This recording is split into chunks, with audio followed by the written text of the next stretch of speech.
মুক্তি physiotherapy and yoga centre থেকে আবারও একটি এক্সারসাইজ নিয়ে এলাম। এই আজকে যে এক্সারসাইজগুলো দেখাচ্ছি এইগুলো হচ্ছে পার্কিনসনের। ইনি একজন পার্কিনসন পেশেন্ট ছিলেন, আরও বেশি ছিলেন, এখন অনেক ইমপ্রুভমেন্ট হয়েছে। তাই আমি তার কয়েকটা এক্সারসাইজ আপনাদের সঙ্গে শেয়ার করছি। এই যে হাত দিয়ে দেখুন এই এক্সারসাইজটি করছেন, এই এক্সারসাইজটিতে মিডল ফিঙ্গার আপনার টেবিলে লেগে থাকবে আর আপনার ফার্স্ট ফিঙ্গার আর রিং ফিঙ্গার উঠবে।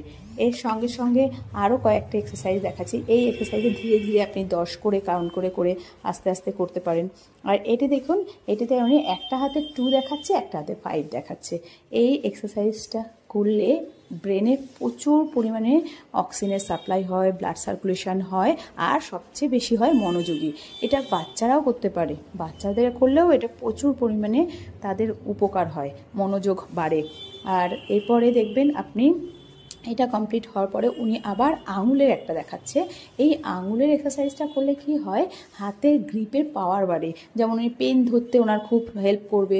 পেনে কোনো সাইন করছে যেখানে ওনার হাত প্রচণ্ড কাঁপবে, সেখানে এই এক্সারসাইজটা করলে ওনার হাত কাঁপাটা কম হবে, উনি গ্রিপটা সহজেই পেনটা ধরতে পারবে, আর সাইন করা বা আদার্স যে কোনো লেখালেখির কাজ করতে খুব হেল্প করে। এবার যে এক্সারসাইজটা দেখাচ্ছে, এই এক্সারসাইজটা করলে প্রত্যেকটা আঙুলের পয়েন্টে পয়েন্টে উনি প্রেশার দিচ্ছে। 10 করে কাউন্ট করে উনি প্রত্যেকটা আঙুলের পয়েন্টে প্রেশার দিচ্ছে। এগুলো প্রত্যেকটা হাতের আঙুলের পাওয়ার বাড়াচ্ছে।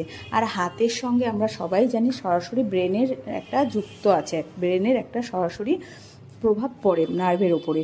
তাই এই এক্সারসাইজটা করলে ওনার হাতের মাসেলের সঙ্গে সঙ্গে ব্রেনের পাওয়ার বাড়ে। এবার দেখুন উনি গ্রিপিং করছে, এই যে গান দিয়ে গ্রিপিং করেও ওনার প্রত্যেকটা হাতে একসঙ্গে পাওয়ার বাড়াচ্ছে, যাতে কোনো কিছু ওয়েট হাতে নিল যেটা মাটিতে পড়ে না যায়। যে কোনো জলের গ্লাস নিতে গেলে এই পেশেন্টদের যেমন পড়ে যায়, এরকম যায় না। এই এক্সারসাইজগুলো আপনারা করলে আপনাদের এই প্রবলেমগুলো থেকে অনেকটাই সলিউশন পেয়ে যাবেন, অনেকই ভালো হবে।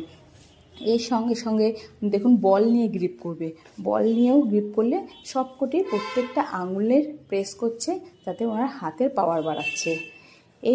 এবার উনি দেখবেন ধীরে ধীরে হাঁটবেই। হাঁটাটা একটা খুবই পার্কিনসনের পেশেন্টদের হাঁটাটা খুব ইম্পর্টেন্ট। অনেকগুলো হাঁটা ওনাকে আমি প্র্যাকটিস করাই, তার মধ্যে আজকে একটা দিচ্ছি। একটা হচ্ছে প্রত্যেকটা হাঁটায় প্রথম দেখুন হাঁটছে বুড়ো আঙুলটা টাচ করে করে, যে স্টেপটা ফেলছে তার পরের স্টেপটা উনি বুড়ো আঙুলকে টাচ করে করে হাঁটছে।